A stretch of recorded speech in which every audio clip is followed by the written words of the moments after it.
എന്താണ് ഇനി പൈ എന്താണെന്ന് അറിയാത്തവരുണ്ടോ? ഏതൊരു സർക്കിൾ നിങ്ങൾ എടുക്കുക, ആ സർക്കിളിനെ ഒരു ഡയമീറ്റർ ഉണ്ടാവുമല്ലോ. ഡയമീറ്റർ, കേന്ദ്രത്തിൽ കൂടെ കടന്നു പോകുന്ന 2 പോയിന്റുകളെ തമ്മിൽ ബന്ധിപ്പിക്കുന്ന വര, ഡയമീറ്റർ. ആ ഡയമീറ്ററും അതേപോലെ അതിൻ്റെ സർക്കംഫറൻസ്, ചുറ്റുമുള്ള അളവ്, ചുറ്റളവ്. നിങ്ങളിപ്പോൾ ഒരു നൂലെടുത്ത് ഇങ്ങനെ പിടിച്ച് ഇത് ചുറ്റിനും ഇങ്ങനെ നിങ്ങൾ അളന്ന് കഴിയുമ്പോൾ ആ നൂലിൻ്റെ നീളം, അതാണ് സർക്കംഫറൻസ്. ഈ സർക്കംഫറൻസിനെ ഇതിൻ്റെ ഡയമീറ്റർ കൊണ്ട് ഹരിച്ചാൽ കിട്ടുന്നത് ഒരു സ്ഥിരസംഖ്യ ആയിരിക്കും, അതാണ് പൈ. ലോകത്തുള്ള ഏത് സർക്കിൾ എടുത്തിട്ടും അതിൻ്റെ സർക്കംഫറൻസിനെ അതിൻ്റെ ഡയമീറ്റർ കൊണ്ട് ഹരിച്ചാൽ കിട്ടുന്നത് ഒരു സ്ഥിരസംഖ്യ ആയിരിക്കും. അത് കോൺസ്റ്റൻ്റ് ആണ്. അതായിരിക്കും എന്ത്?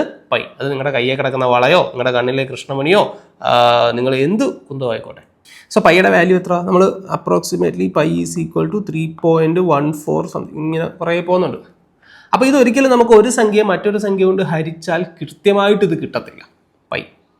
അപ്പോൾ പറയുമോ സാറേ 22/7 22/7 എന്ന് പഠിച്ചിട്ടുണ്ടല്ലോ ഞങ്ങൾ ചെറിയ ക്ലാസ്സിലൊക്കെ. ഞങ്ങൾ പൈ എന്ന് പറയുമ്പോൾ ഞങ്ങൾ 22/7 ഇട്ടാണല്ലോ ചെയ്യുന്നത്. അപ്പോൾ 22/7 പൈയുടെ വാല്യൂ അല്ലേ? അല്ല, കൃത്യമായ വാല്യൂ അല്ല. പൈയുടെ അപ്രോക്സിമേറ്റ് വാല്യൂ ആണ് ഇത് 22/7. 22/7 കൃത്യമായും പൈയുടെ വാല്യൂ അല്ല, അല്ലേ? അപ്പോൾ പൈക്ക് ഇതുപോലെ വേറെയും അപ്രോക്സിമേഷൻസ് ഉണ്ട്. പൈയുടെ കൃത്യമായ വാല്യൂ ഒന്നും അല്ല ഏത് 22/7. സംശയം ഉണ്ടെങ്കിൽ നിങ്ങൾ ഒരു സയൻറ്റിഫിക് കാൽക്കുലേറ്റർ എടുത്തിട്ട് പൈ മൈനസ് 22/7 എന്ന് എൻ്റർ ചെയ്ത് നോക്കുക. അവിടെ ഒരിക്കലും നിങ്ങൾക്ക് 0 കിട്ടത്തില്ല. 22/7 പൈ ഈക്വൽ ആണെങ്കിൽ എന്ത് കിട്ടും? ഒരു സംഖ്യയിൽ നിന്ന് ആ സംഖ്യ തന്നെ കുറച്ചാൽ 0. ഇപ്പോൾ 5 - 5 0.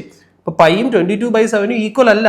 പൈ മൈനസ് 22/7 എന്ന് പറഞ്ഞു കഴിഞ്ഞാൽ അവിടെ ഒരു ആൻസർ നിങ്ങൾക്ക് കിട്ടും, 0 അല്ലാതെ ഒരു ആൻസർ കിട്ടും. സോ പൈയുടെ അപ്രോക്സിമേറ്റ് വാല്യൂ ആണ് 22/7. അപ്പോൾ പൈ എന്ന് പറയുന്നത് എന്താണ്? ഇതേപോലെ നമുക്ക് A/B രൂപത്തിൽ എഴുതാൻ പറ്റത്തില്ല. സോ പൈ എന്താണ്? ഇറാഷണൽ ആണ്.